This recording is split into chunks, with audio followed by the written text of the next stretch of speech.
challenges. Today, the narrative has changed from a historical made for India to made by India.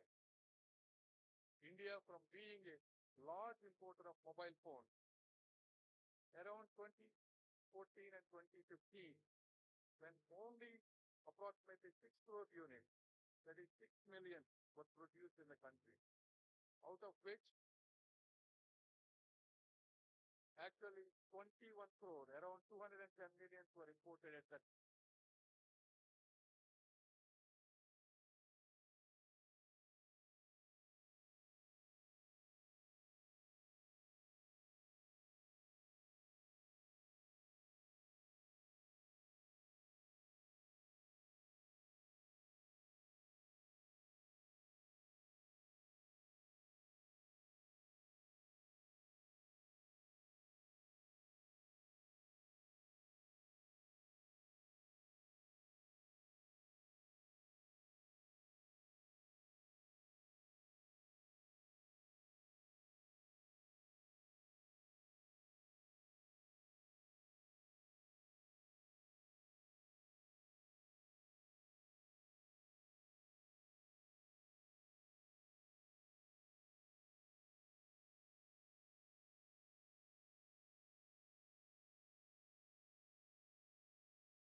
These achievements are not just statistics, they represent transformed lives, empowered citizens, and a nation confidently stepping into the digital future.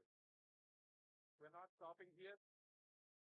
The next phase of our journey focuses on creating 6G leadership through our Bharat 6G Vision Initiative, expanding satellite broadband to reach every unserved area, developing quantum communication network for unparalleled security, establishing India as the global AI and semiconductor powerhouse, and building a sustainable and green telecom ecosystem.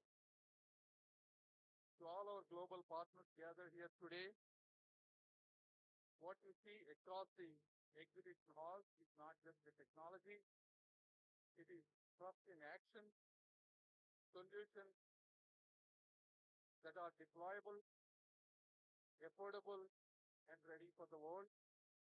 And I extend a sincere invitation.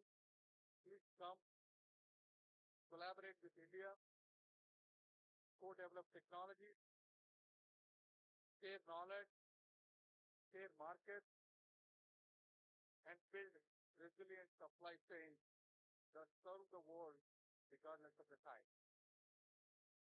And I extend to our Indian startups and MSMEs your agility and innovation are at the heart of this transformation. The government of India stands firmly with you, not just as a regulator, but as an enabler and proud supporter. India's telecom journey is no longer about catching up. It is about setting the pace with the trust, talent, and the technology at its core. Finally, let Bharat Telecom 2025 be remembered not only for the exhibition and engagement, but for the collaboration it inspired, the confidence it built, and the global digital future it helps us to co-create. Thank you, and I wish you all a product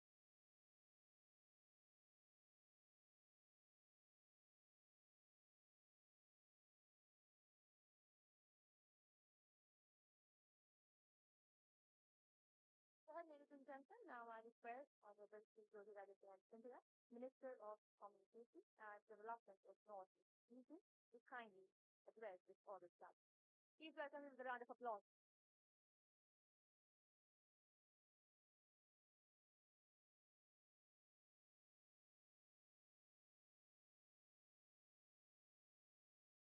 Seated on the dais with me, my colleague,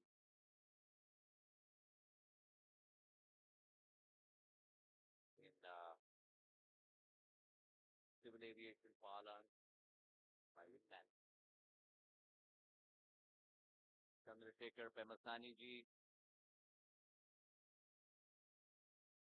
who has assisted our department in looking at boundless possibilities. Arnab Roy ji, Chairman of TEPC,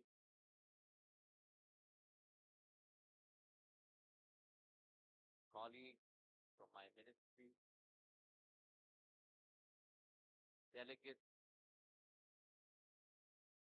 who have come from various parts of the world to India, ladies and gentlemen,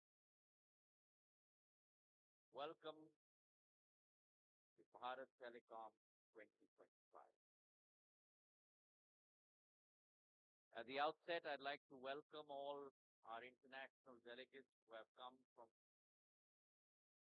various corners of the world. Various corners of the world to the land that has always symbolized innovation, the land that has always symbolized boundless possibilities, and most importantly, to the land that has always symbolized development and progress of humankind across the world. India's development path, if you trace it, not over the last 75 years alone, but over the last 2,000 years, 3,000 years, has always been a path that benefits every single citizen across the globe. And as she rises again, in our ancient scripts, destiny and fate have always been intertwined.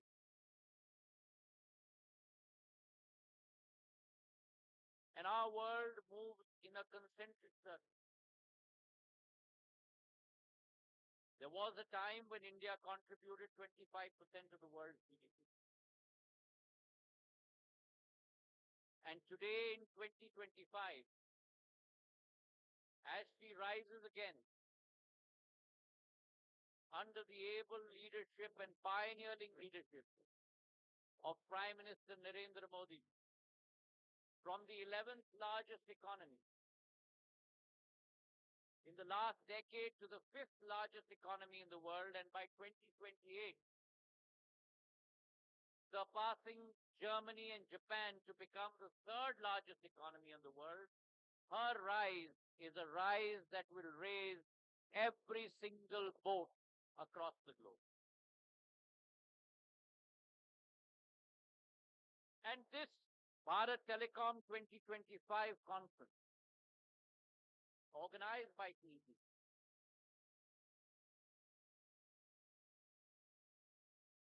in its own embryonic mode, is symbolic of that very potential. The potential of collaboration, the potential of innovation, the potential of transformation. And I'm very pleased to see and hear of the vast multitude of both innovative technology, cutting edge products, and value added services that have been assembled under the auspices of this summit that will provide value to each customer and each company across the globe and to every single citizen across our world. Now, Bharat Telecom 2024 was a testimony exactly to this,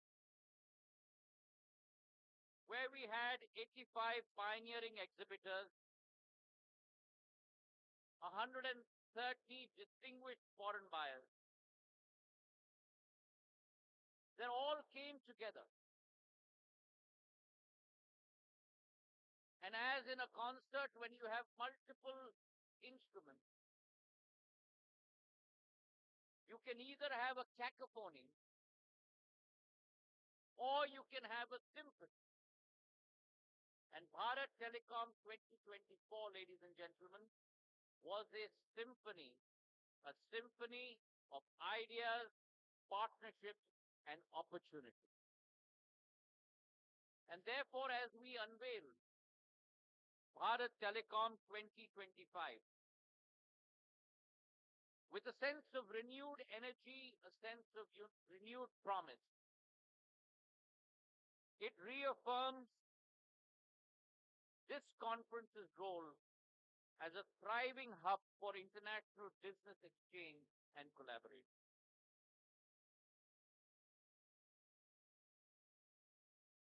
The world, ladies and gentlemen, is racing ahead.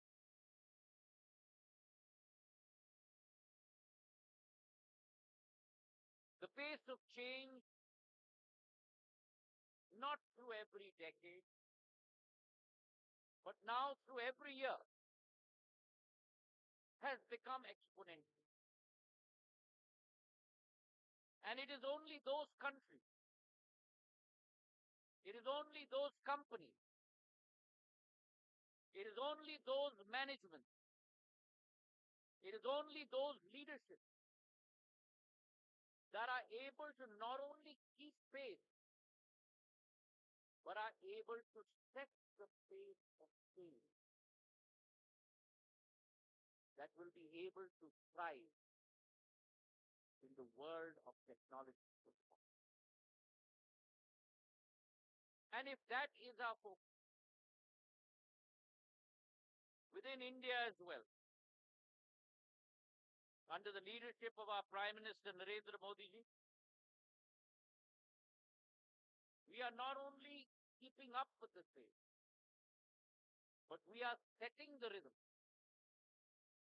for the digital transformation of the world. And whilst we do that, we are also ensuring that India becomes the digital exchange capital of the world by blossoming this reality across over 1 billion citizens, 1.4 billion to be exact, 16% of the world's population, across our landscape, across India. It is through the Prime Minister's leadership that today, from online education to digital healthcare,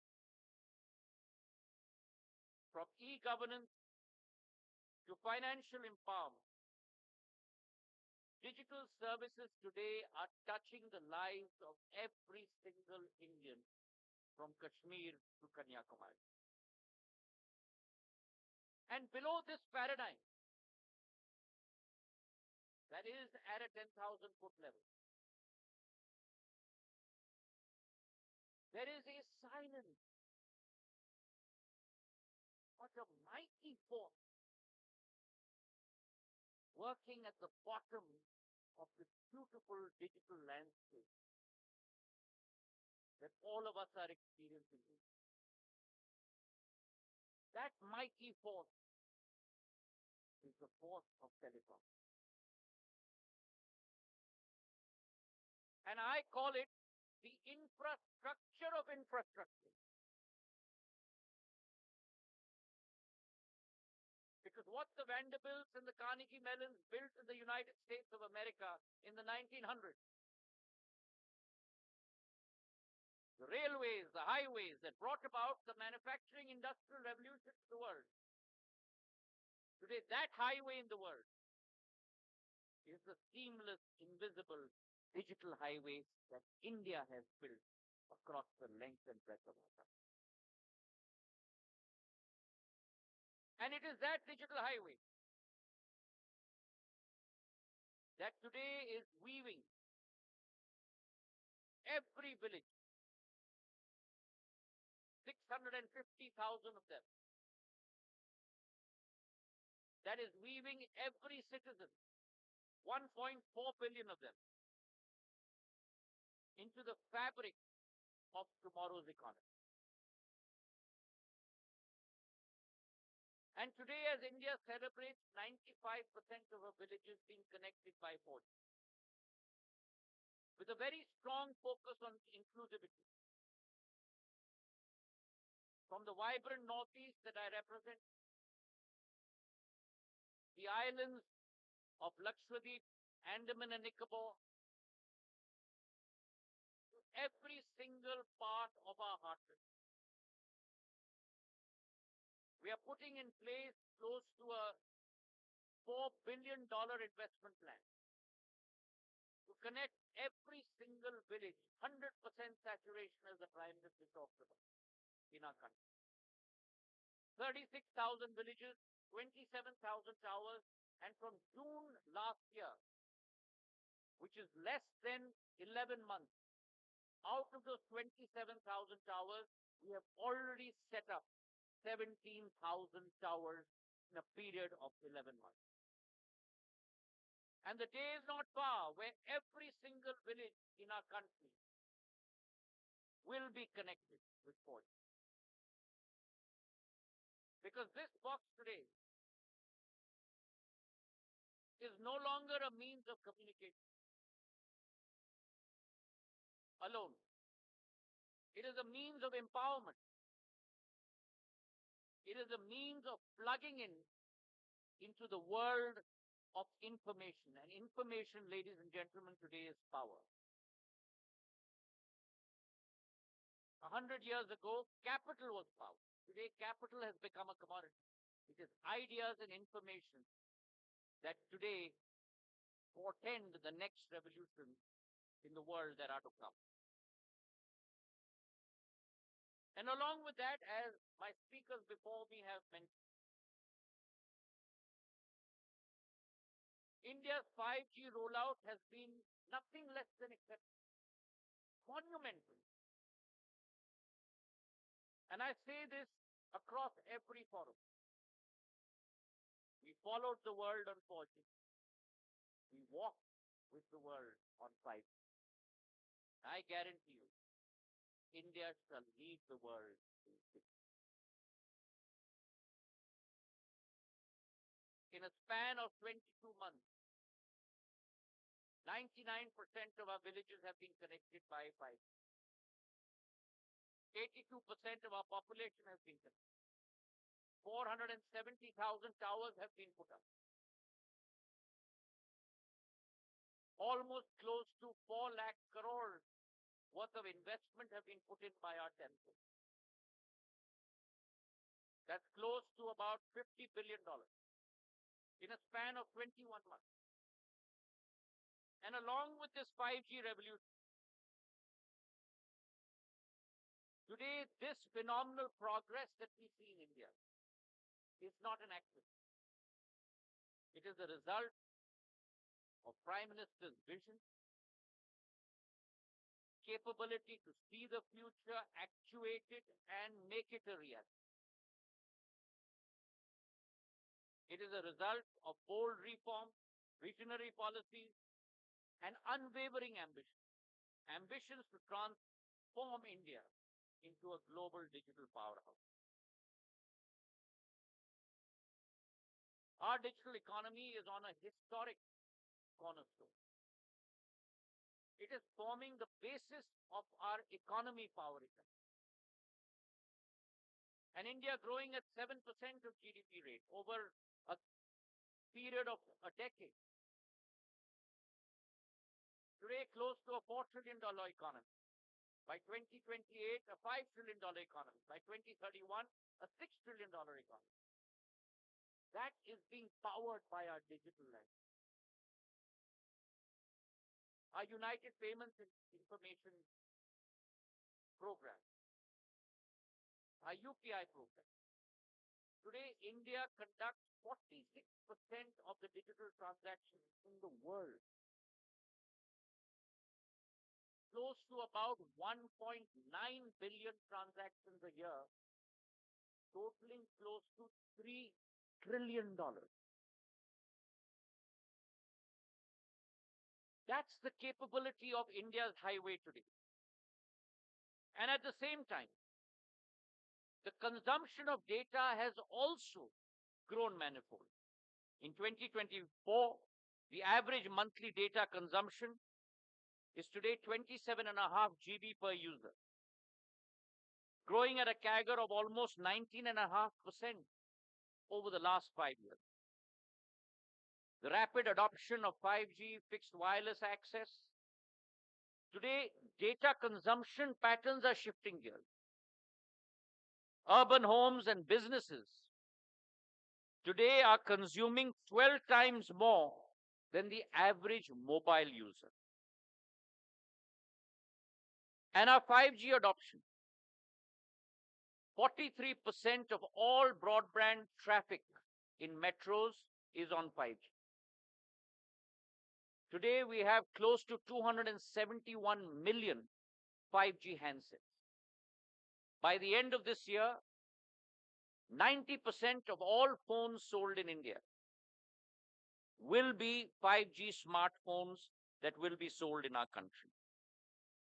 And therefore, as India has become the second largest telecom market, we've also become the cheapest data market in the world. I remember when I came back from Harvard University as a graduate, as an investment banker, we did not have a single mobile phone in our country. I'm talking about 1993. Each one of these boxes would cost 100,000 rupees, which is close to about $1,500. Talk time was 16 rupees a minute. From that environment today, India has moved to 1.2 billion mobile users, broadband users from 60 million a decade ago to 950 million users, and internet users from 250 million to 974 million internet users. And at the same time, where you have seen deepening of connectivity and penetration, you've seen exponential fall in tariffs. Today, data in India costs 11 cents a GB, the cheapest data market in the world. The world average is $2.11 a GB, and India is only 5% of that, which is 11 cents a GB. And therefore, where on the one hand, you have deep penetration, you have falling costs, and huge value additions to the user. And therefore, ladies and gentlemen, today, India is not merely participating in the digital revolution. We are leading it, shaping it, and inspiring it for the world to follow.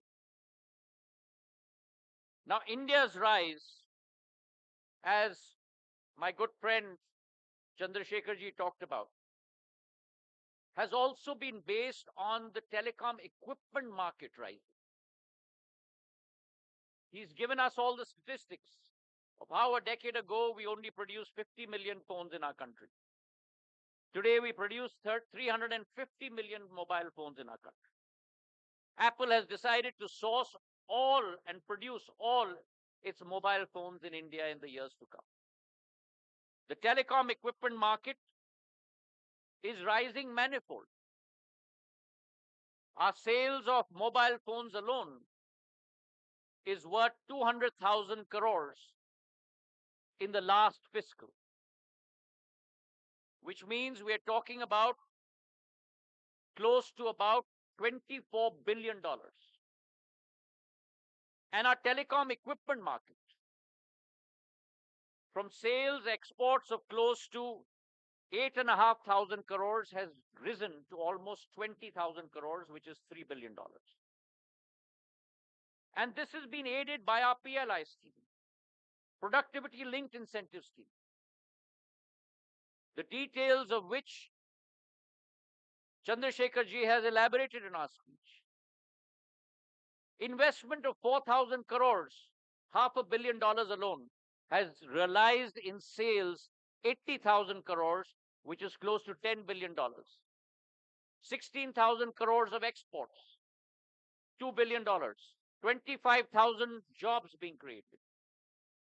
And therefore, this telecom equipment market has also grown manifold in India. But scale alone does not define us. We have backed our promise with action. India's story is unique, ladies and gentlemen. Our design-led manufacturing, intellectual property, hardware, software, the very soul of our telecom products are today designed, imagined, and crafted in India. And therefore, while other countries offer you markets and manpower, India offers you markets, manpower, innovation, and a robust technology ecosystem.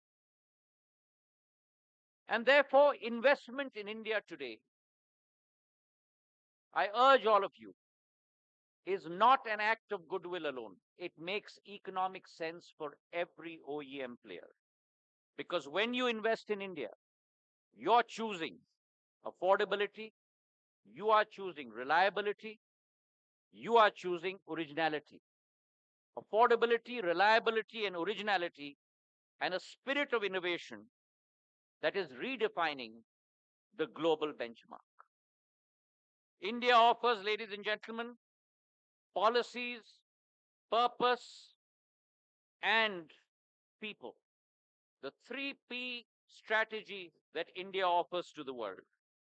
And therefore, as we walk together with purpose into a future where innovation knows no boundaries and where the story of telecom next golden era is founded in India alone. India today is producing products for the world which are not only made in India. India is producing products for the world today which are designed, developed, and delivered from India. The concept, as Prime Minister said, is make in India, but make for the world. That is the cornerstone of our policy as we move forward.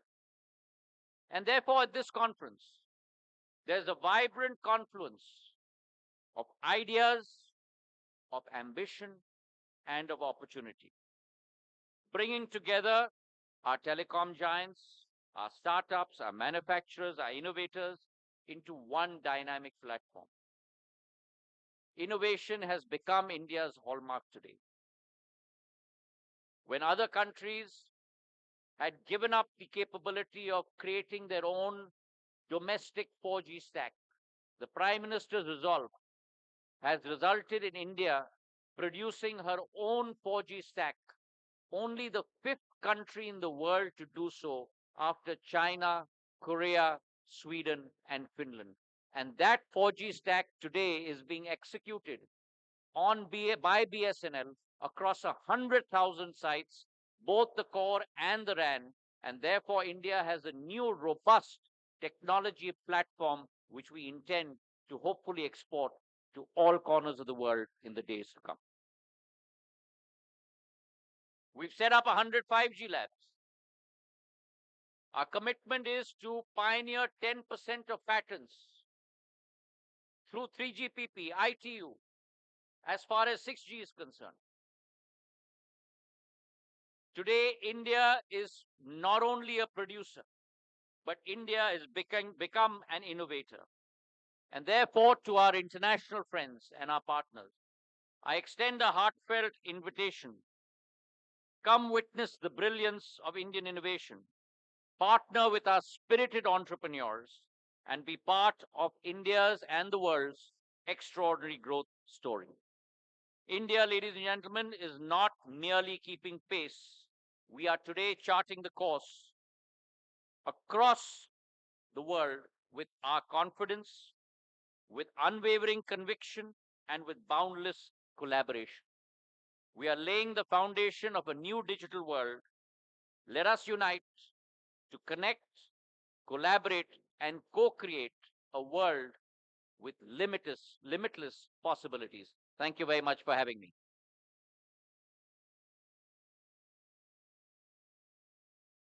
Thank you, sir, for your words of inspiration and motivation. And under the guidance of leaders like you, India will certainly rise, and all of you will do too so. With this, ladies and gentlemen, we mark Bharat Telecom open, and I request the dignitaries on the dais to kindly proceed for the exhibition walk as we conclude the inaugural session. Once again, deepest gratitude to the dignitaries present on the dais for taking out their precious time to inspire us, to motivate us. Once again, thank you and namaskar.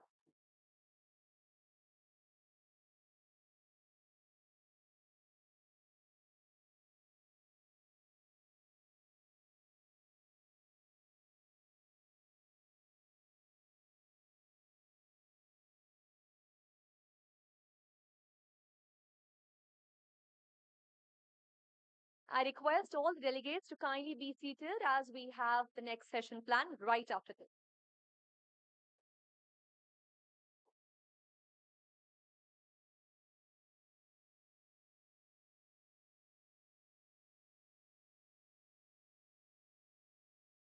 Once again, thanking the Honorable Ministers for their kind presence here.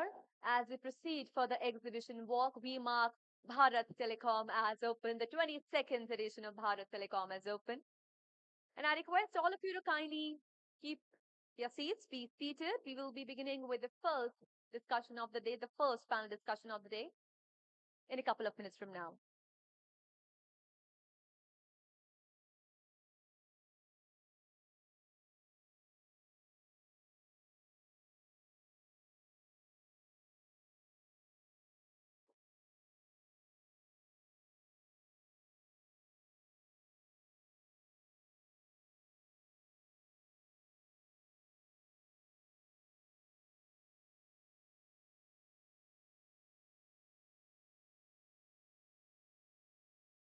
Ladies and gentlemen, the first discussion that we will be having today, the first topic is telecom API economy.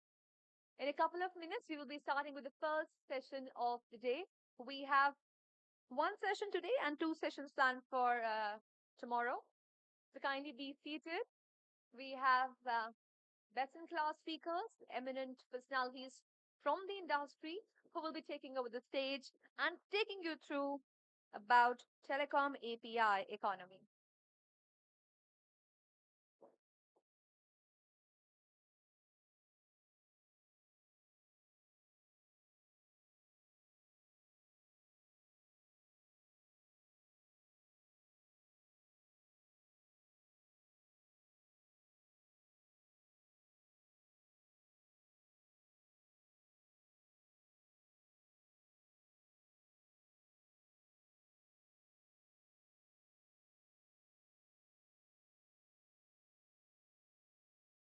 And once again, I would like to announce that towards the end of today, during the networking dinner, we will be having a cultural performance as well. Since you are here in the land of colors, the land of culture, the land of diversity, we will be celebrating the colors of India Towards the evening, we will be having a cultural program that will be followed by the networking dinner. And during the networking dinner, we will be having a lucky draw for all the delegates who are present here. Don't forget to put in your cards in the registration desk. Do drop in your cards, and only if you'll be present till the end, you can win the lucky draw.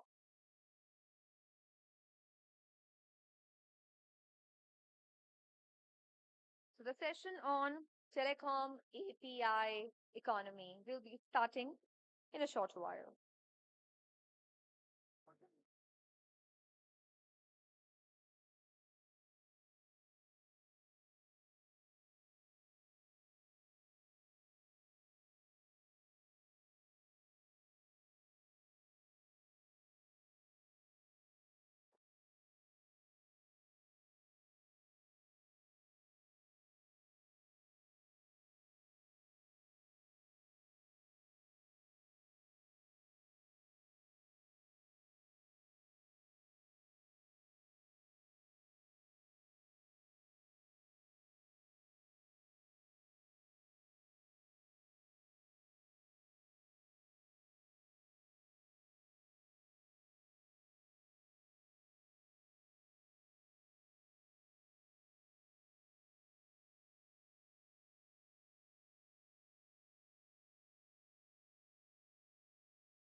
Welcome back, ladies and gentlemen. I request all the people to kindly take your seats. We are proceeding with the first panel discussion of the day.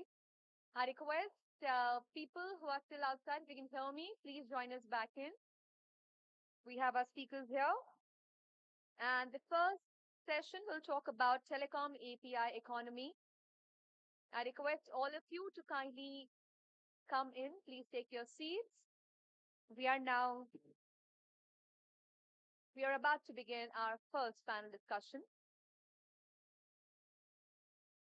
We will talk about building monetizable telecom API ecosystems and standardizing developer access to core network capabilities via TM Forum Open Gateway Initiatives. I request you to please come in and be seated.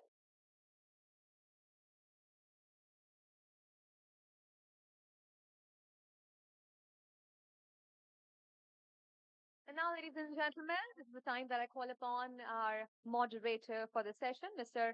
Sunit Kumar, Associate Partner, Advisory Telecom, KPMG India. Please welcome him with a round of applause.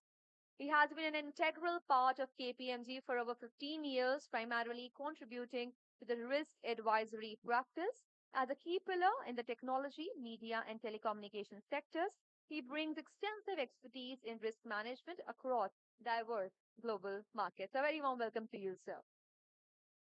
Moving ahead, person panel, I would like to invite Ms. Anuradha Gupta, founder and CEO, Amantia Technologies Private Limited, India. She's the founder and CEO of Amantia Technology, a leading force in India's 5G, AI, GIS, and digital technology space. With over 24 years of experience in global tech leadership, she founded Amantia in 2018 to build world-class indigenous solutions. A very warm welcome to you, ma'am. Can we have a louder round of applause, ladies and gentlemen? Let's increase the energy in the hall.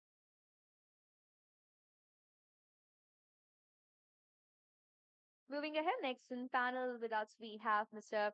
Gaurav Agnihotri, Vice President, Digital Business Airtel, a distinguished leader in the telecom industry, currently shaping Airtel's digital product strategy as Vice President. With over 15 years of experience, he spearheaded the launch of next generation solutions to CPaaS, IoT, and data insights. Ladies and gentlemen, please put your hands together for Mr. Gaurav Agnihotri. A very warm welcome to you, sir.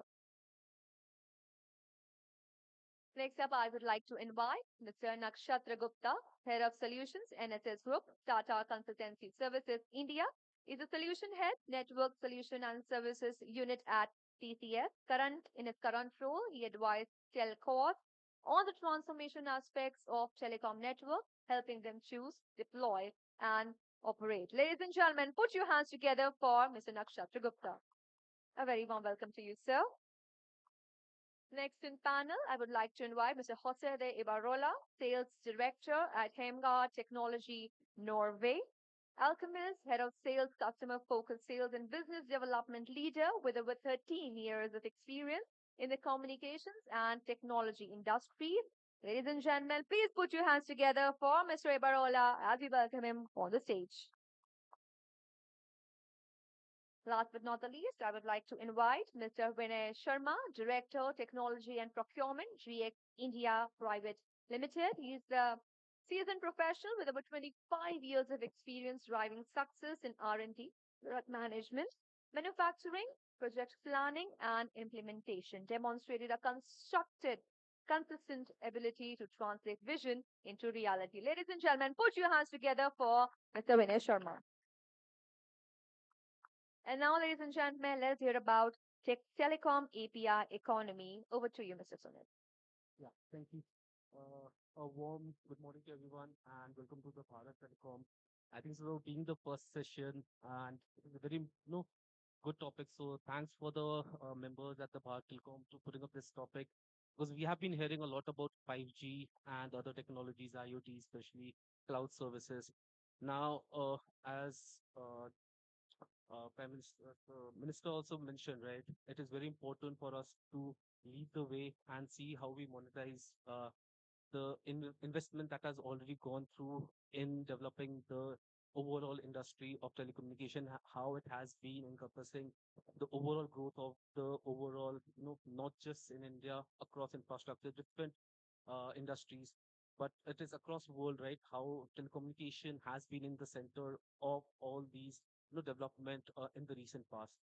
Now it brings us to this very important topic and very interesting topic on how this API economy, how it stands. Now, as a quick fact, right now, if you look at it, it has been growing very rapidly, especially with the innovation, and it has been some of the leading monetization aspect or a revenue engine or additional revenue engine for the operators, and it has been growing since. Now, as an expectation, if you look at it, this particular revenue stream for overall the industry, how it is being looked at is it is expected to grow almost at a 15 to 18, almost 20% CAGR. Right now is around 300, $350 billion economy of this particular API economy, which is there. And if you look at the growth, it is expected by 2030, it is going to be almost 600 to $700 billion worth of industry in itself. Now, it is a small, factor or revenue stream within the overall, if you look at it from the telecommunication industry. But it is very important because it provides a platform with the new development in the economy or the digitization.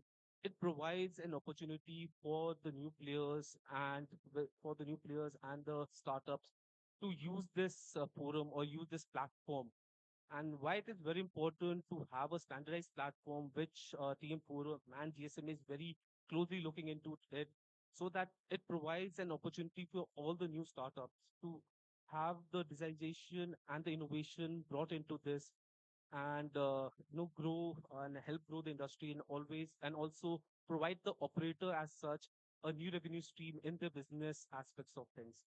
Now, I think so. Warm welcome to all the panelists who have joined me on the podium.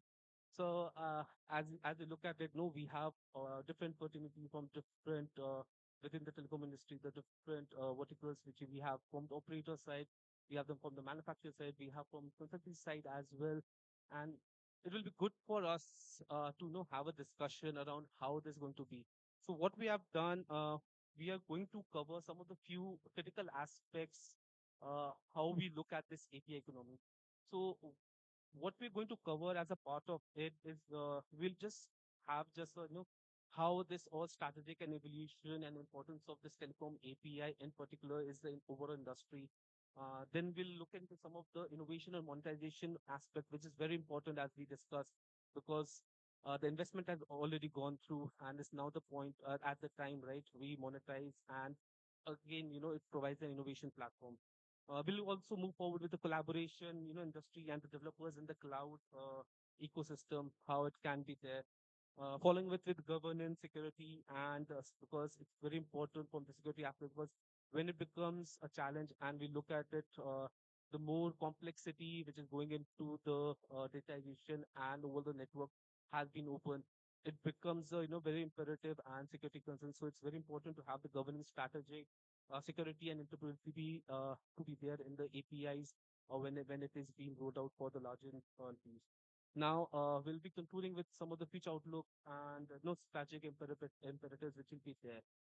So, what I'll start off with, I'll ask, and yeah.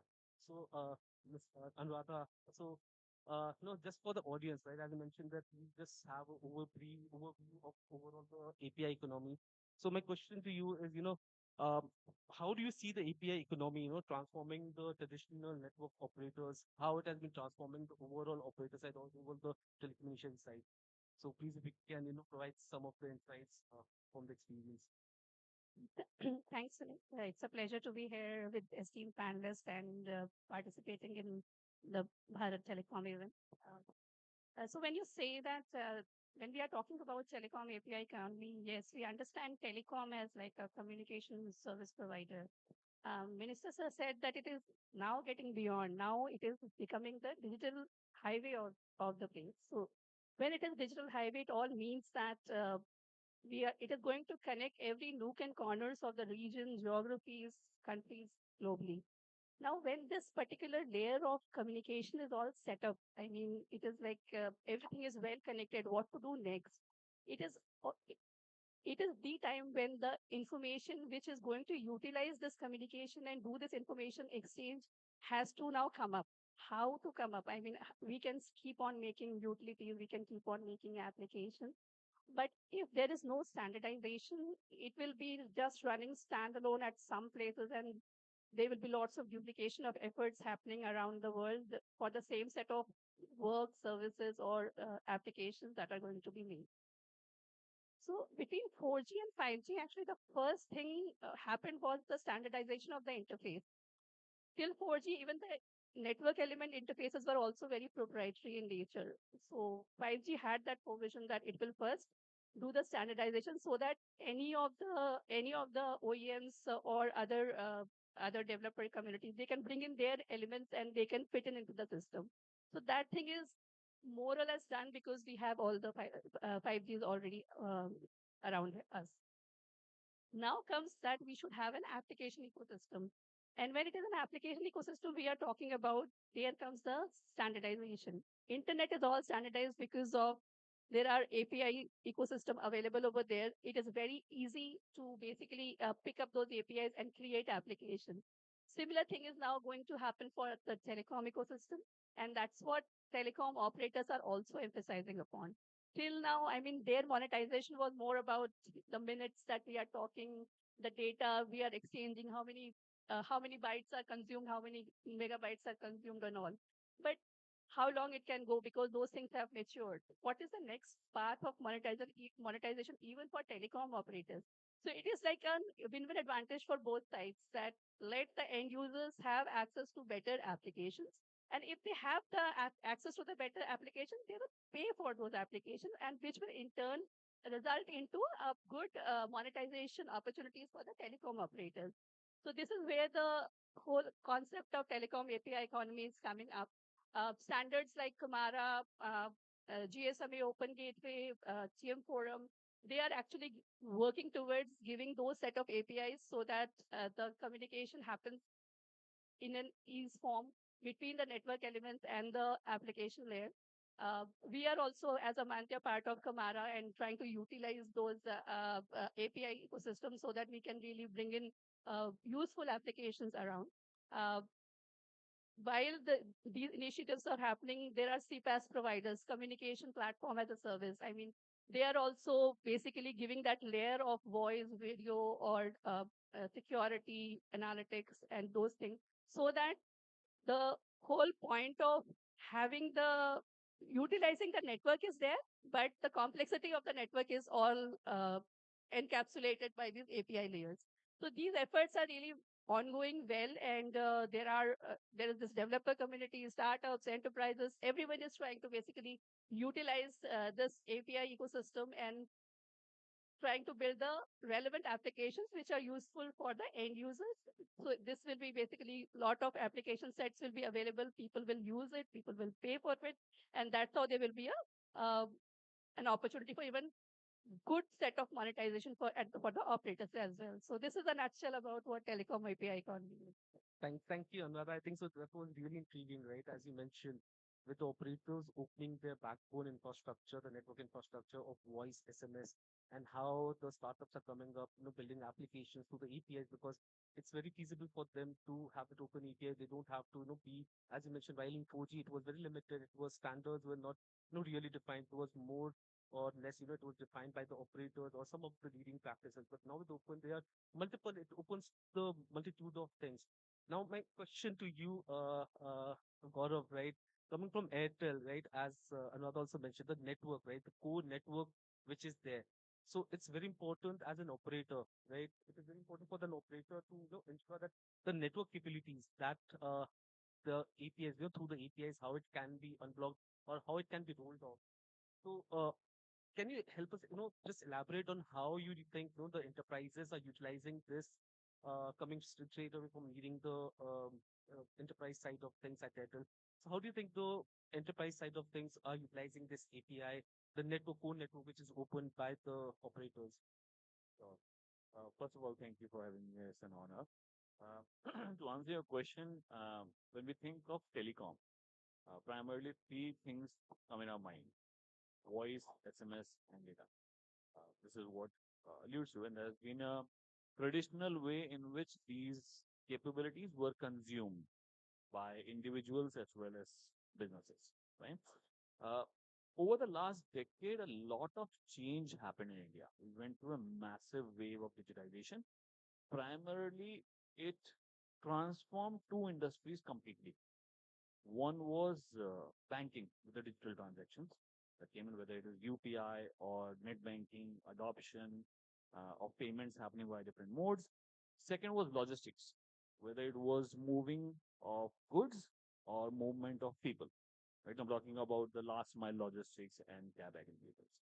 Now, when these digital transformation were happening, they required real-time massive stream of communication to be embedded directly into their application ecosystem.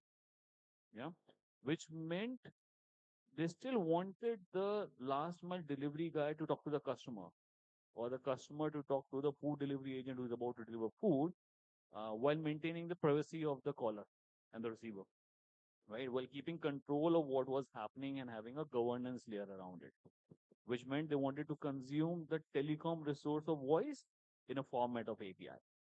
If you do a UPI transaction, you do some online transaction, you needed to do authentication in real time within a matter of seconds. And you wanted to provide the confirmation of the transaction being done on both the parties, the payer as well as the merchant, which required the messaging communication to again go through this massive scale and transaction speed. Both of these led to changes wherein the core telecom resources had to be provided to the businesses in the forms of API. Great thing is that over the last 5, 6 years, these have become the core of the way we operate. It is available, it is utilized. Each one of us are using it as consumers as well, right? So, why exposure of these APIs, we have solved the problem around experience to a great extent. The experience around logistics, the experience about rapid communication, the experience related to authentication. There is one more form which is taking shape, and that is around security and authentication. Primarily in the BFSI space, wherein they want to be extra cautious with regards to ensuring consumer experience and safeguarding them from the bad players. How can they do that? And that is where the network APIs are coming as an important equipment that is empowering the decision making. The signals that are available with the network that can help distinguish a bad account with a good account, a bad behavior with a good behavior, a potential of a fraud that is happening, which can then feed back into the rule engine, would create the next wave. And for adoption of that, what is required is to have standardization related to communication. The same way it was done for CPaaS has to be applied on other network signals as well. And that is where forums and the framework like Kamara and Open Gateway come in handy, because that is where you can actually cover the vast length and breadth of the country with variety of use cases. So the way, in summary, what I see is experience was the first way in which the telecom API economy changed the market, and now it is moving towards secure experience and communication via filtering out the bad actors from the ecosystem. Okay. Thank you, Gaurav, for highlighting that. And as you mentioned, the multiple two-factor authentication, which is very important. And if I look at it overall, the size of the industry, the size of the API revenue stream in particular, I think so more than 40% is something being directly contributed through the platform, through the two-factor authentication, services which is being provided, following by what you said as a UPI transaction or the digital or the UPI gateway, or you can say the gateway which is being provided that is there. Again, other thing that is there, if we call about the, it also provides for the marketing teams, the sales team, to use this channel and provide them the specific services. So, in this particular aspect, as you mentioned, right? So, I have a question for Mr. Nakshatra, no, as mentioned by Gaurav, right? We looked at some of these, API transactions or what you mentioned, two-pay factor authentication, very important for uh, the security layer also to be there. But what do you think are the other open APIs, the monetization aspect to it that really can or is not being, or you feel that it is going to be the next wave apart from, once it is apart from the CPaaS, which is there, but what are the other factors or other big wave that you see within this economy, other use cases, or you can say some of the functionalities which can, it really can bring out for the monetization purpose? Yes, see, thank you for the question. So it is estimated that in next 5 to 7 years, network API could actually contribute to an initial revenue of around $100 billion to $300 billion for telecom operators in connectivity and edge computing. And out of this 300 billion or 100 billion sort of a number, 10% of this revenue will be generated from the API themselves. So it's a very welcome move for the operators. And I strongly believe that there's a lot of 5G promises will come to life, will materialize when the open gateway picks up. So coming to the question on monetization strategy, I typically bucket them under 3 or 4 categories, Sunil. So one is keep the entry barrier low, okay? Keep the feel of your APIs, the value of your APIs to the developer community, to the enterprises, and to the vertical solution. So you can have a minimum tier which is free with a minimum capability. Then you can have a premium tier for which you can charge for. Or in the start, it's okay to give even premium functionality for free so that the complete ecosystem of APIs can get explored by the developer. See, the intent behind this is get your API, get your code inside the developer software or the enterprise software. Once it is there, it never comes out. The second is revenue sharing model. Yes, when you kind of on the revenue on the APIs between your partners, whether it's the developer community, whether it's your cloud partner or the API aggregator. Third, which I believe is the most important one, is the pay for the moment or pay for the duration. When I say pay for the moment, for example, you are a reporter on the ground and you want to have a live video conferencing for an incident with your studio. So at that time, you need to be able to go to a operator's website or a operator's app. You said, okay, I need dedicated video conferencing for next 1 hour. That's all. Nothing needs to be done. You get and you secured yourself a dedicated 20 Mbps or 30 Mbps for that richless video conferencing. You are a, for example, an Instagram influencer. You want to do a video conferencing for a Brand Adams show. You should go to an app. You said Brand Adams show, dedicated video conferencing done. For the duration of the show, for that moment, your bandwidth is secure. And the third part, and another one I believe is important one, is the data-driven network analytics. So telecoms has huge amount of data with them, okay, in terms of subscriber location, subscriber identity, and subscriber KYC. So when this network APIs are consumed, they also now will have a subscriber usage pattern with them. So based on this usage pattern, you can actually evolve your network API designing strategy. You can tweak between your plans based on the which API is consumed more, where is the more of traction, where you should focus on your API development. At the same time, you can actually build a solution on top of your API. So for example, if location API is consumed on a maybe on a large number. For example, for a credit card situation, is the person there on the point of sale when the credit card swipe? If for an insurance scenario, if the person was there on the side when the accident happens. So if you think this sort of scenario, you can actually build a SDK, give it to the developer out of the box. Okay, all of these with my solution, which is a premium solution, or these 10 cases comes out of the box. And the third and the most important, the fourth and the most important element I want to touch upon is innovate with enterprise, co-create with enterprise. The autonomous trucks or autonomous truck fleet, as an example, doesn't need a 5G today to run the truck autonomously. But what if this truck fails and you need to remotely drive it to a nearest service point? That's where you need a fallback, and it's a 5G API use case.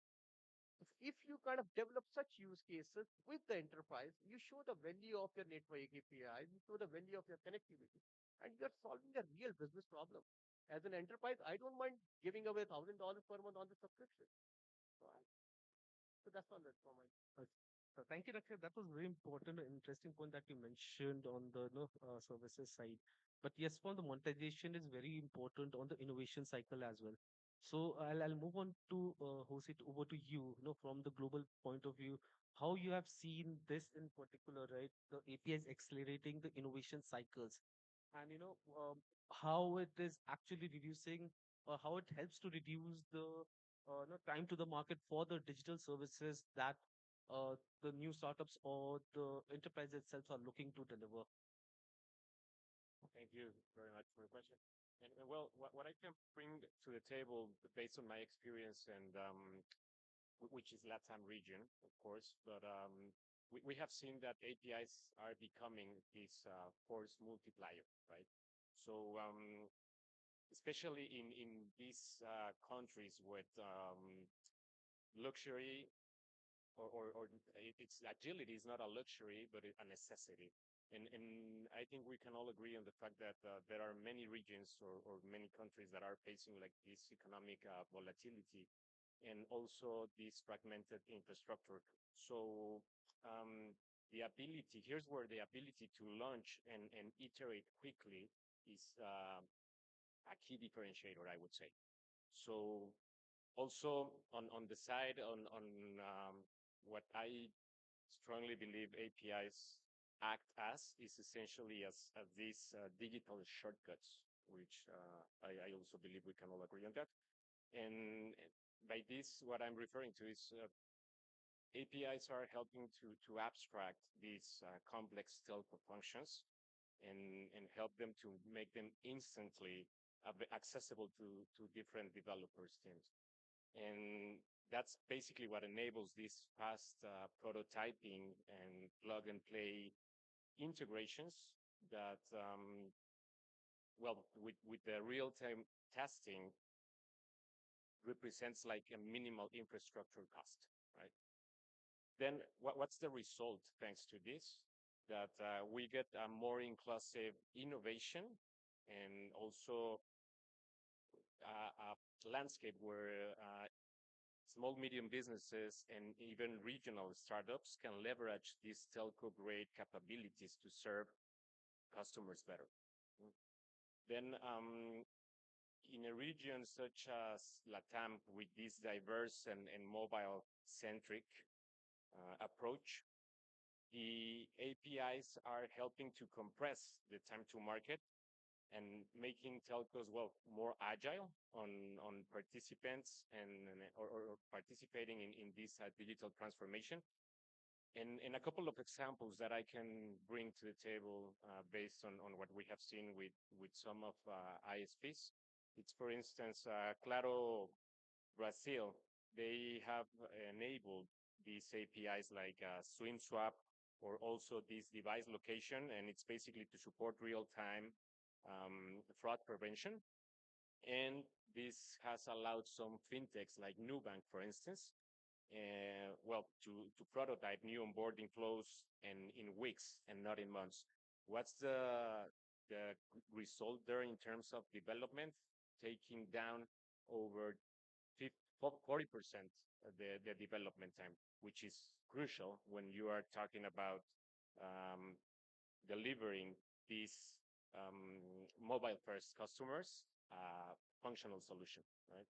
And then on the other hand, we have seen also with Telefonica in Argentina, where they have enabled this geolocation and also these carrier billing APIs, and they had embedded this into mobile commerce. The results is that they are powering these frictionless user experiences, and then it also helps you to um, iterate these payment features or like without having this deep telco integration, the burden of this deep telco integration, which allows then developers to launch promotions and billing flows in record time. Okay. Thank you, Jose. Bringing that insight on the ecosystem, which is also being developed, as you mentioned, the integration between the telecom operators and bringing the particular examples that you mentioned in the LATAM geography that you really work in. So on the similar line, right, as you mentioned, the integration is very important. So my question to Vinay, you is, right, how do you feel that, the telecom operator is building a strong ecosystem between the developers and the cloud platforms around these APIs. So if you can please provide some of your thoughts around this. Thank you, Sunil. To simplify this question, I will divide this into four parts. So first part, how operators exposing their network. So operators creating network functions into APIs. These APIs, standardized APIs, that's easy to use by developer and integrate into their applications and services. A few examples of APIs are like quality on demand and SIM authentications, location services, and number identifications, and widely used SMS and voice APIs. The second point I would focus on cloud-based, like how telcos are partnership with cloud-based services providers. So here, telco companies are doing partnership with and integrating their APIs with cloud-based services like AWS, Azure, and Google Cloud also to reach developers, because nowadays developers are using these cloud services very frequently. And if I take up example, so we have few pre-integrated APIs. So these pre-integrated APIs, so developer can find very easily, and they can buy and they can use directly these APIs into the like telco services to integrate into their applications. Now coming back to developers, how telecom companies and developers are interacting. So developers have basically SDK and portals.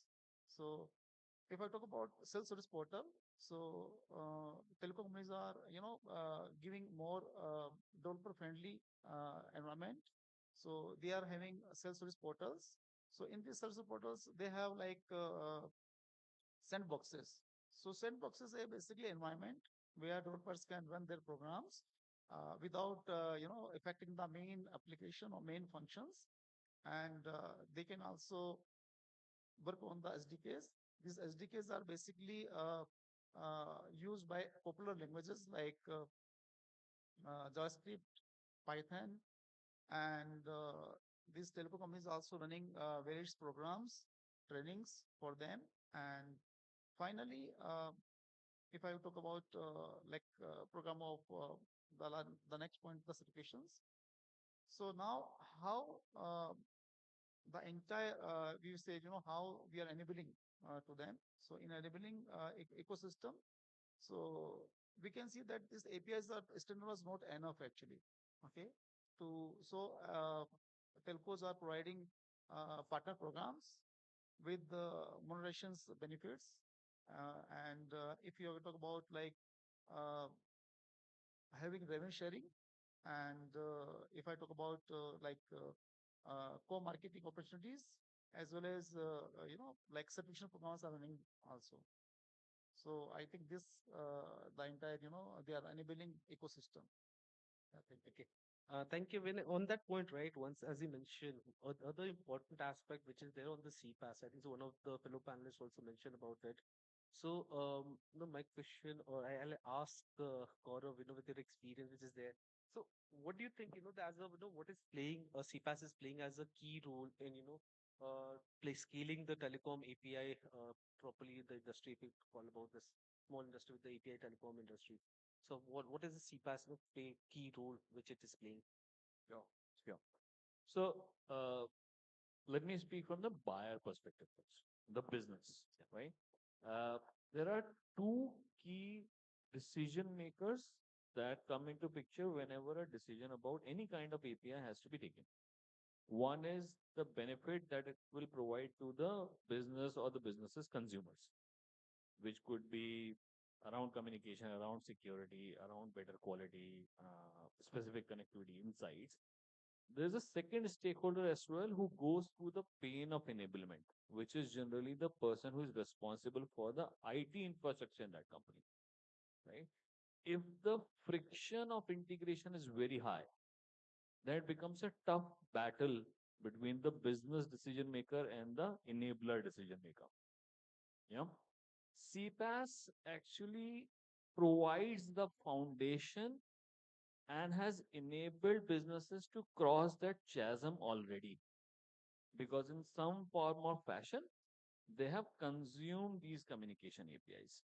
Now, till the time the telco network APIs are a logical extension of the way CPaaS APIs are provided, the friction that comes or could come on the IT integration goes out of the window. And hence, the conversation is directly about the business benefit.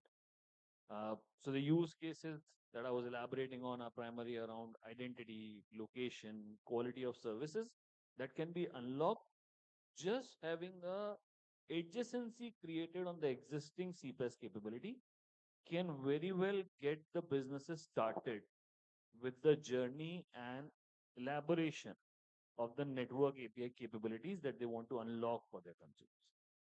Okay. As you mentioned, right, the network capabilities, probably Nakshatra also highlighted it earlier, right, initially on the network capability. So, Nakshatra, what Gaurav just highlighted, right, what do you believe that, is the infrastructure, probably the CPaaS, no, telcos, should they focus on this core beeping, and is the infrastructure ready to support it?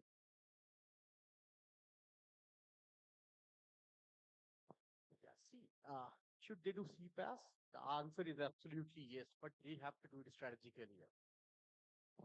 See, Telecom has always been in a lot of push to move up the value chain now, rather than just the dumb pipes. They have to be the value enablers now for the enterprise. And CPaaS plays a very vital tool in this transformation. So CPaaS provides what I call is programmable communication. And this is the value that telcos directly gives to the enterprise.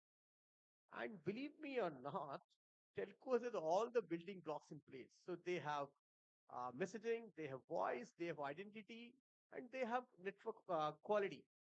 So what CPaaS does is just provides an API on top of that, and it exposes these facilities or capabilities to the developer in the enterprise community. So it's like converting your telecom network into a software program or a software platform. But then, and there are a lot of use cases people are looking around. In the finance industry, logistics, and even governments are all into integrate communications services into their applications and platforms and workflow. But then, does it mean just we just create a standard API on top of the legacy network infrastructure? The answer is no, and that's where the telcos stumble. Okay. So the basic principle plus are you need to have a cloud native design, you need to have a real-time scalability, you need to have a modern models of service consumption and developer friendly API. So these are the building blocks. If you do it right, you reap the benefit and people are. I'll give you an example from one of our customers. So what they did is they integrated or combined the CPaaS with the IoT and the identity API. So what it did for them, it actually became a de facto platform for smart city. How? I'll tell you. Smart parking, take an example. The IoT sensor detects the empty parking space. It kind of informs back to the driver who is waiting for the parking over the CPaaS communication via notification. The driver kind of park the car. The identity is verified via the identity API, and the billing is automatically done, be it postpaid or via the wallet. So this is an excellent example of communication data plus integrity at the same time. So with these layers coming in, this becomes a de facto digital backbone for the smart city, not just the telco connectivity. And this is a very strong proposition. I don't think which any OTT CPaaS can even teach. Yeah. Another you wanted to add something on top of it. I mean, going by that, the popularity of CPaaS, even telco operators also are looking forward that they can build their own CPaaS. So in the 5G environment, there is a network function, NEF, network exposure function, which is all where the focus of operators is. And this function basically does is it exposes APIs so that whatever is happening in the 5G core network, the information or the analytics can be pulled in. So it is like whether it is performance-based analytics, how the network is behaving, all those analytics can be pulled in through this particular network function. And when the entire information about the network is available on top of it, a CPaaS kind of an environment, even operators can themselves also build, and so that there could be another opportunity to build more like network centric applications on top of it. So we as Amante also have built our own NEF, and it is and for because it is all coming from our work experience with the various operators in US that we are working right now, and I feel that this element is going to really contribute towards building more stronger CPaaS even by the operators itself as well. Okay, thank you. I think so. Just been indicated that we are short of time, but one more important aspect which is there on the security concerns, right? And I think so we cannot skip that topic at all. So, Vinay, a quick question, right? What can telecom operators ensure, right, for the API interoperability and data security across the diverse ecosystems which is there? Yeah. So if we talk about, there are two aspects. One is IoT and second is security. So in if you talk about example like we see that one many telco companies and different cloud service providers are using APIs differently. Then in these conditions, the life of developer will be more complex, and it will also increase point of failure because he needs to integrate, and he needs to have a like lot of conditions in the software. And how we can achieve IoT? So for that, we should use open standards like GSMA. Those provide standard definitions. Second, we also need to ensure that APIs is controlled by versioning, and ensure life cycle of the APIs to ensure that where we have modifications and what type of entropy we are having, those kind of thing. And last is open data models. That is very necessity that we should use open data models. So it will enables across platforms the like interoperability very easily. I take an example of this, then we can see like location, device locations and number of applications are widely, globally are using, and they are using the standard definitions across the platforms. Now we are talking about the security. So again, I will divide this security in three parts, basically to give more simplified version. So first of all, authentications. So developers must use a standard definitions model, and they should avoid using any operator specific authentication mechanism. We can use OAuth 2.0, and so that is a very standard is there. Then second aspect is coming like whenever they are integrating any telcos exposing any APIs, so there is a risk of like access control, user privacy. So for that, they have some specific APIs. So before exposing any customer informations, these applications, these apps, API should get the consent from the user before sharing any locations and identifications. And if I talk about the next is location based. So on that very point specifically that we need to ensure that whenever we have standards is there. So because this API is exposed to internet, so there is a very huge risk that there is attack on the APIs, and it may impact on the lot of data security. So on that conditions, we have like multiple ways, like rate limiting is one way aspect. So whenever any those type of attacks, so we can use this type of services to prevent those attacks. And then very easily that we should have particular access, like we should ensure that developer get very specific point of access information, not all the informations. And we should ensure that they are getting uh, that is only allowed to the customer. So this is from my side. Okay, thank you for highlighting. But no, I think so we're short of time. So just one last, just as an ending note, Anuradha, if you can just highlight on the API economy, right? What is there for the next 5 years? Sorry, Jose, I wanted some aspects from your side as well, but I think so the short time. So I think so. While the team are here or the audience are here, they can certainly connect with you to understand the API for strategy as well that which is there. But given the short time, another, if you just help us conclude what you see as the API economy in the next 5 years. Yeah, surely I'll keep it short. It's all coming from our practical experience while working with operators globally. So the next set of future trends would be like AI being everywhere. So the uh, agentic AI is using the ensuring the good quality QoS in the networks. There will be APIs around that. There will be APIs around doing the intent-based configuration so that value-add services can be provided to the customers.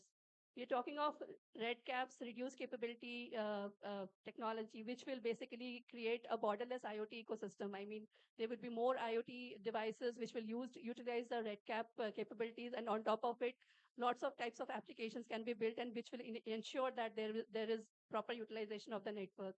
Then network slicing as a service. I mean, networks can basically create a slice for its prominent customers, and then they can get the dedicated usage of that network, and then they can benefit the high-end applications. They can do it. So uh, these are certain trends basically what we foresee that are coming up, and everything will be utilizing the API ecosystem, and there will be a lot of value-added services and value-added applications will be built on top of it. And we are, as a market, truly looking forward to participate in this journey. No, thank you. Absolutely. And rather, as you mentioned, these are really the use cases or the thing that everybody should be looking forward. I think so. With the short of time, I think so. We've not opened the podium for the questions, but certainly the panelists are here. So at no, I think so. The panelists are here for the day. There will be in the auditorium throughout the exhibition which is there.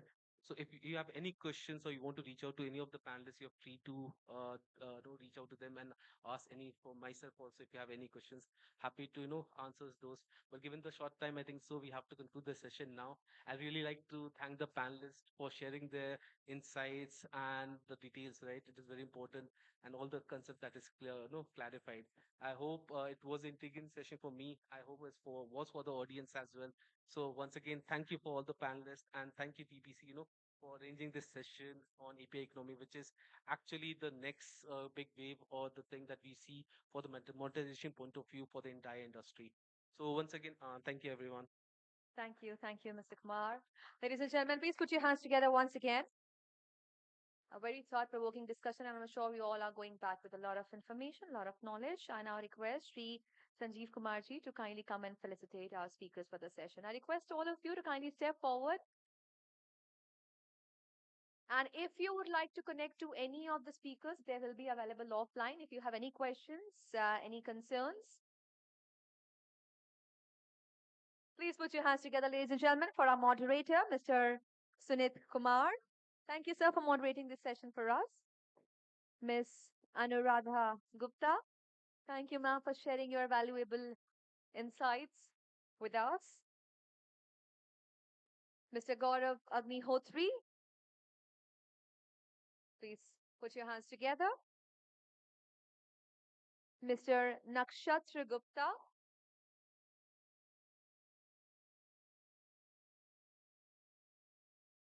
Mr. Jose de Ibarrola. And Mr. Vinay Sharma. Please join your hands together, ladies and gentlemen. Telecom API economy. Thank you. Thank you, all of you, for sharing this knowledge, this information with us. Thank you. Moving ahead, ladies and gentlemen, we will be having group pictures now. As I've mentioned earlier, there are group numbers mentioned on your tables. So I request group 1 to kindly join us for the group picture. Group 1 to kindly join us for the group picture. Few of you can be on the dais, few of you can be, I think most of you can accommodate on the dais. Group 1 to kindly join us. And I once again welcome Honorable Dr. Pemasani Chandrasekhar. Join us, please. Please welcome, sir, with a round of applause once again. Can we have a round of applause, ladies and gentlemen?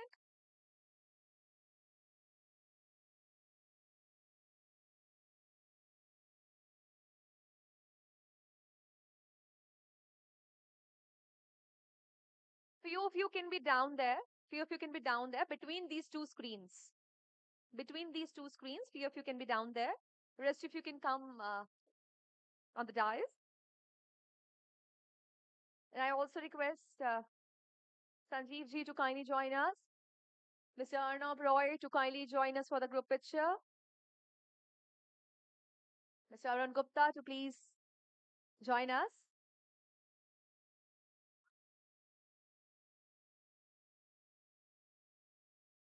Everyone from group 1 to please join us.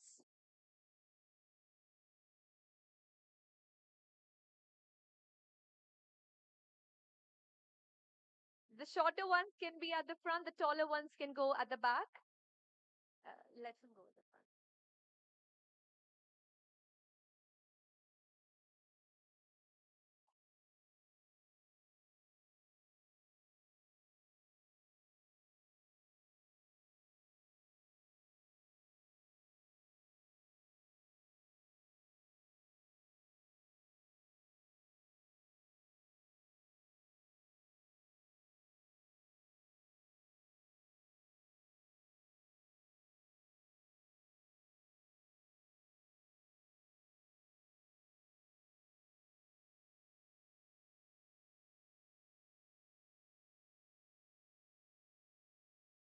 Thank you. Thank you, all of you. May now please take your seats. I now request group 2 to kindly join us here on the stage. Few of you can be down here. Group 2 to kindly join us for the group picture.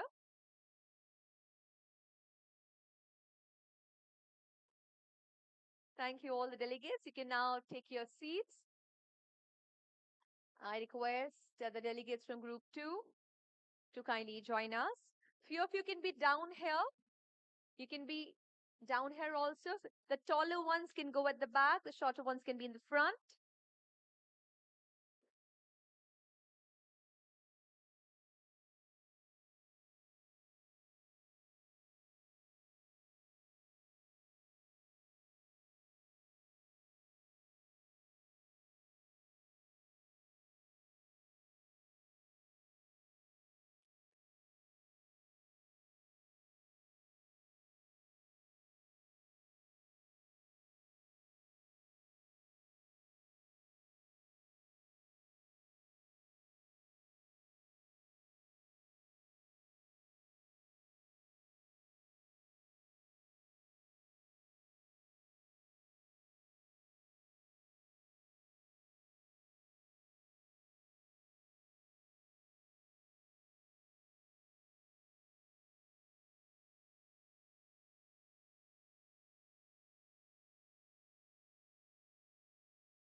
Thank you. Thank you, all of you.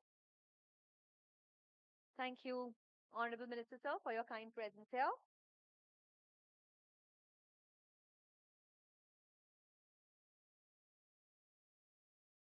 I request all of you to kindly take your seats as we will be proceeding with the Excellence Awards right after this.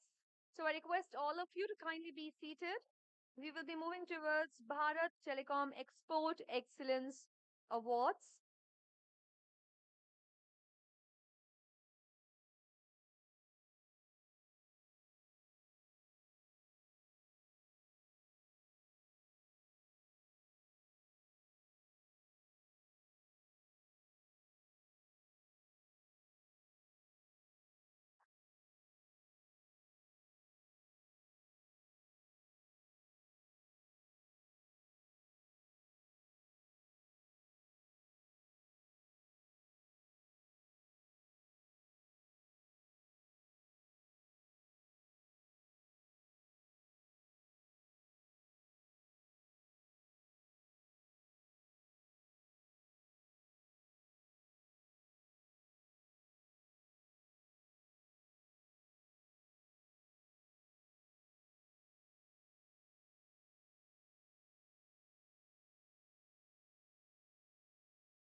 Ladies and gentlemen, it is the time to celebrate the torchbearers of the telecom industry, people who've made their difference in the industry with their hard work, their dedication, and their devotion towards the sector.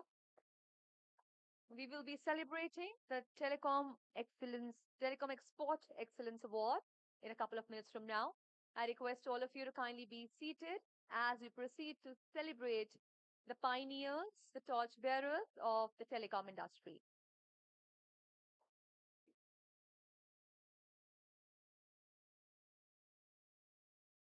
We've segregated the awards in multiple categories. We'll be taking the names. Well, in a couple of minutes, I request you to please kindly be seated.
All right, ladies and gentlemen.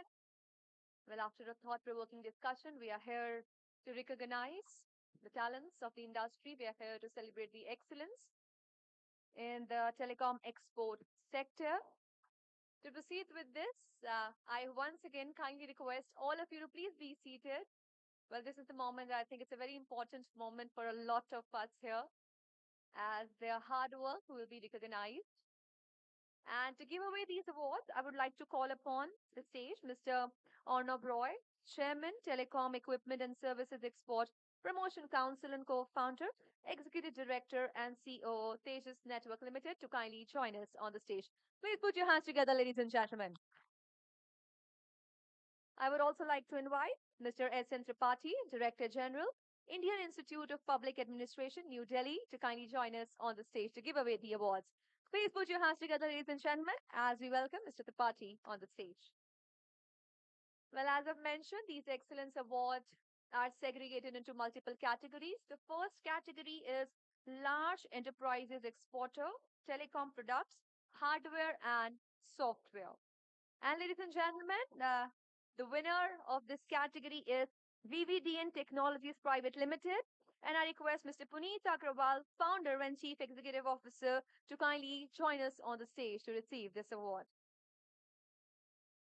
Please put your hands together, ladies and gentlemen.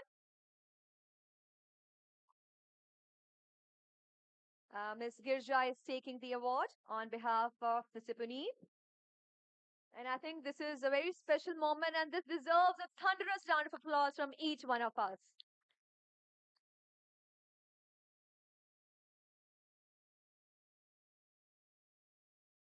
Well, this is Large Enterprise Exporter, Telecom Products, Hardware and Software. And receiving the award is VBDN Technologies Private Limited. Well, the entire team VBDN, if you can join Girija on the stage to celebrate this special moment. And can we have a round of applause for the entire team? It's a team effort. It's only a team which can make this possible.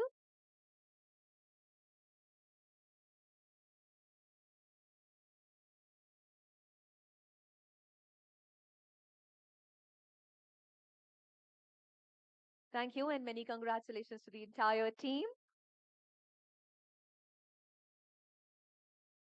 The runner-up in this category is Sterlite Tech Cable Solutions Limited. Please put your hands together, ladies and gentlemen, as I welcome Mr. Pankaj Malik, Chief Executive Officer, STL Networks Limited, to kindly join us on the stage to receive the award. Let's have a round of applause for Sterlite Tech Cables Solutions.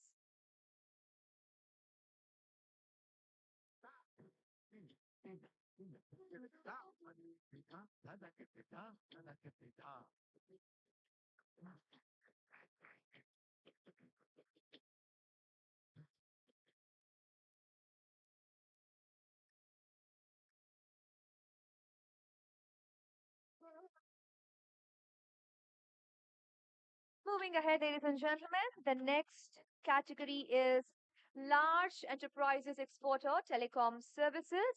And the winner for this category is Tata Consultancy Services Limited. And I request Mr. Mayank Gupta to kindly come and receive this award. He's the head sales and solutions network at Tata Consultancy Services Limited.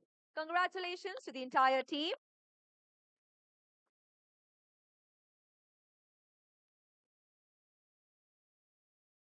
Well, this is for large enterprises exporter in the telecom services and winning this Tata Consultancy Services Limited. Many congratulations to the entire team.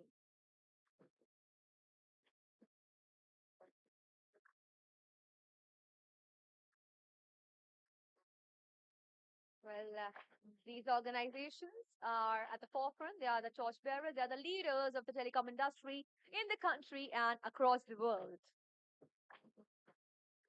This is for TCS, Tata Consultancy Services Limited. Congratulations to the entire team. Please put your hands together, ladies and gentlemen.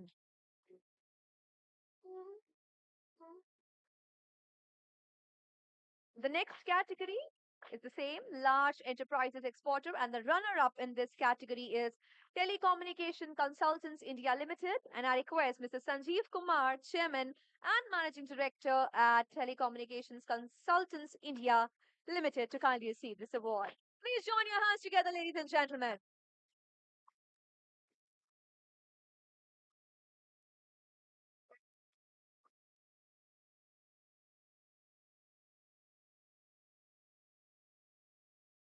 A moment of pride for the entire team, entire organization. Congratulations, sir. Moving ahead, the next category is medium enterprises exporter in the telecom products. And the award goes to Lekha Wireless Solutions Private Limited. And I request Mr. Ramu Srinivasaya, founder and director, Lekha Wireless Solutions, to kindly come and receive the award.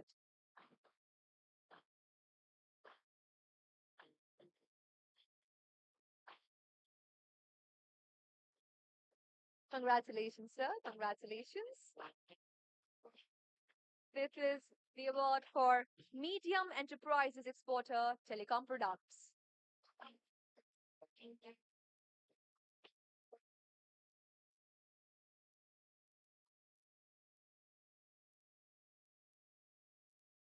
Congratulations, and the runner-up in the same category, which is Medium Enterprise Exporter Telecom Products, is Lepton Software Export and Research. And I request Dr. Rajiv Saraf, Chief Executive Officer at Lepton Software Export and Research Private Limited, to kindly join us on the stage. Dr. Rajiv Saraf.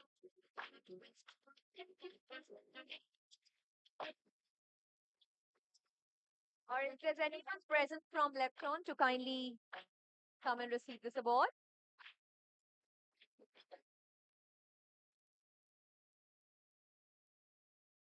We'll proceed ahead with the next award, which is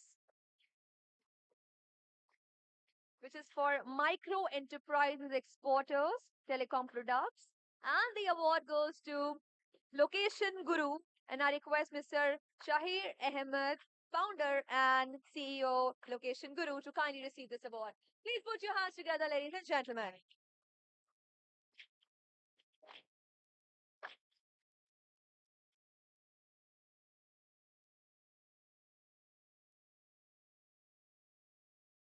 Location Guru is the winner of the category Micro Enterprises Exporter Telecom Products. Congratulations. And the runner-up in the same category is Terminus Circuits Private Limited. And I request Mr. K. Shivashankar Reddy, founder and CEO, Terminus Circuits Private Limited, to kindly receive this award. Can we have a round of applause, ladies and gentlemen, for the winner?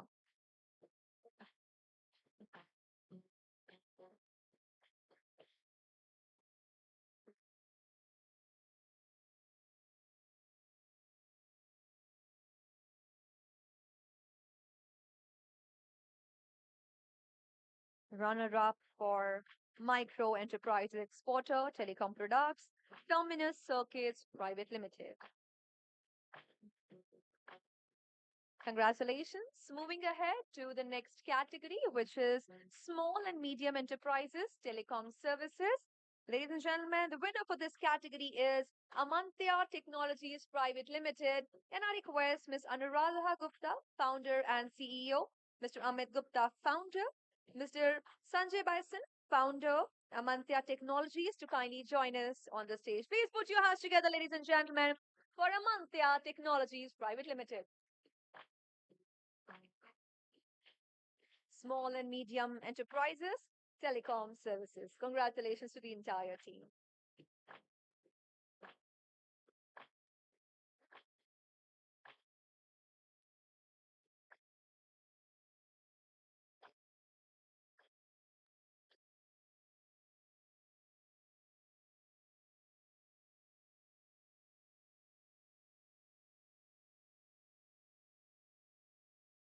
Congratulations.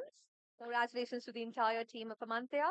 Next up, ladies and gentlemen, the same category, the runners up are People Link Unified Communications Private Limited, and I request Mr.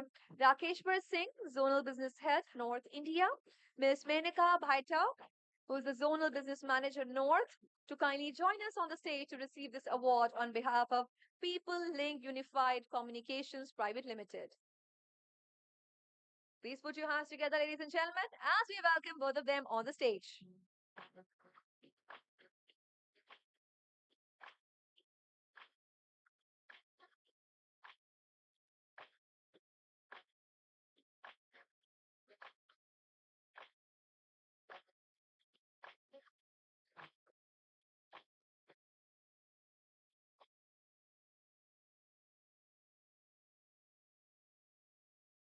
Well, this is for small and medium enterprises, telecom services, People Link Unified Communications. Many congratulations to the entire team once again. Thank you. And moving ahead with the next category, which is for small enterprises exporter, telecom products, hardware and software. And the award goes to Epic Solutions True by One. And I request Mr. Neeraj Basotia, Group Chief Operating Officer, to kindly join us on the stage to receive the award on behalf of Epic Solutions. Please put your hands together, ladies and gentlemen. Can we have a thunderous round of applause for our winners? This is for Epic Solutions True by One as a small enterprises exporter, telecom products, hardware and software, the winner in this category.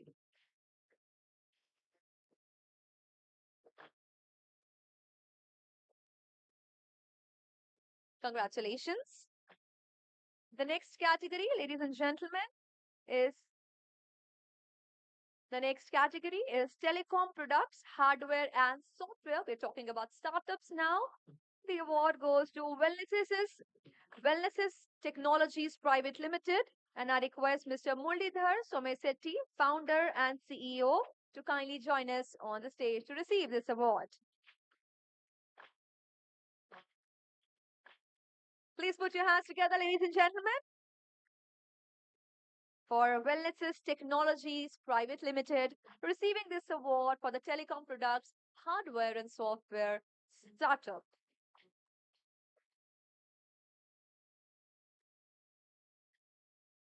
Congratulations.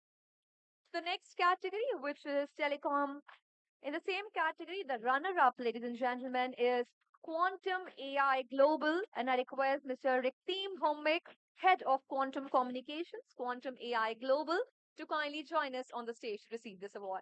Please welcome him with a round of applause, ladies and gentlemen.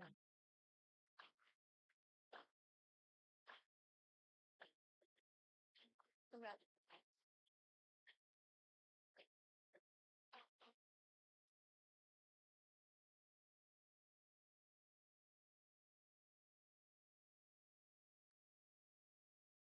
Many congratulations to you, sir, and to the entire team.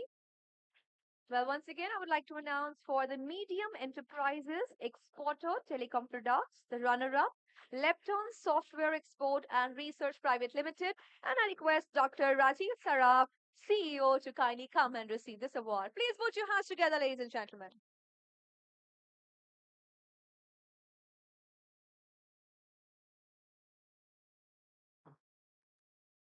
Well, ladies and gentlemen, this is a celebration of leaders of the telecommunications industry.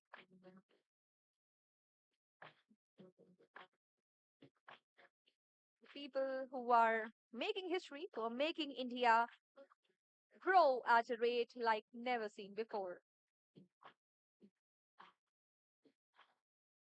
Also, the team, please join Dr. Saraf on the stage. Please give it up for the team members also.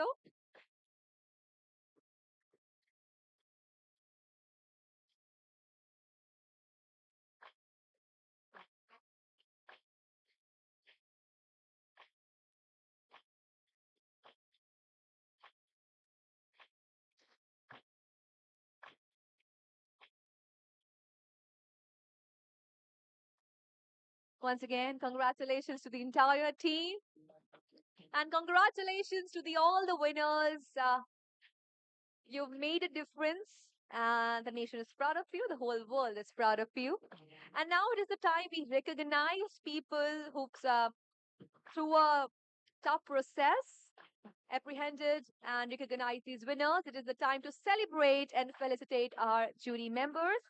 To begin with, I would like to invite Professor Pawan Taneja to kindly join us. He's a senior faculty at Indian Institute of Public Administration.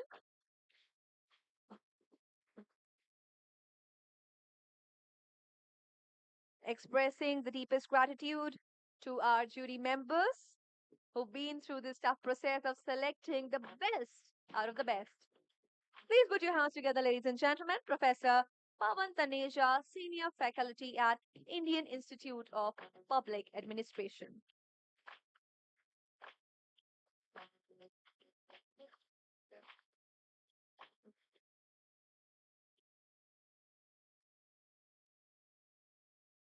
And next up, the next jury members present here today is Professor Satinder Kaur Bhatia, ex-Vice Chancellor, Indian Institute of Foreign Trade, to kindly join us on the stage. And thank you, ma'am, for selecting the best out of best here. Please put your hands together, ladies and gentlemen.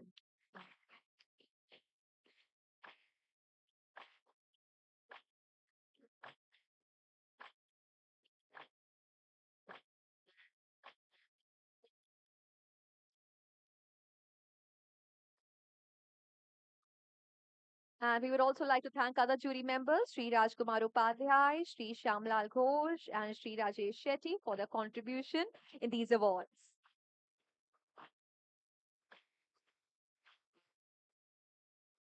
Thank you, and congratulations to all the winners.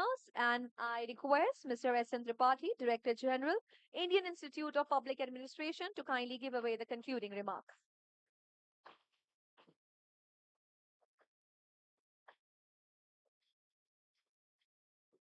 Good afternoon, friends. It gives me immense opportunity to be invited in such a gathering and to distribute the award to those who have achieved. India has been a civilization of seekers. We always sought for knowledge. Now the new generation of Indians is achievers also. They can compete on any soil, in any technology, in any sector. So let me, on behalf of each one of you, and you can also join hand in congratulating all the winners who were rewarded today. A big round of applause deserves them. In today's environment, success in business requires not only courage to succeed, but also a good team to make it happen. And I was very happy when some of the recipients not only received the award alone, but they allowed their team to join on the stage. It is that spirit that makes you great. Some countries are making them great again, but friends, you are great by design. and let me compliment you for being that. I'm happy that Indian Institute of Public Administration was associated in this venture. This was also first for us as it was for first for you. And let me compliment all those who trusted us. IIPA, we deal with senior bureaucrats in changing their mindset. Today I was in company of those who deal with hardware and software together. Tackling hardware using software is the new norm. When data is the new oil, when data is the new currency, and when knowledge economy has brought all the hardcore and hard-coded economy at par with each one of us. This is the right time for every innovator to fly and kiss the sky, because even sky is not the limit in telecom sector. You are not only underground under the sea by your cables, but you are also even in the space in connecting the people, connecting the globe. We in India believe in Vasudhaiva Kutumbakam. Whole world is one family, and telecom is the only channel which make it happen, irrespective of caste, creed, region, and geography. So good luck to each one of you.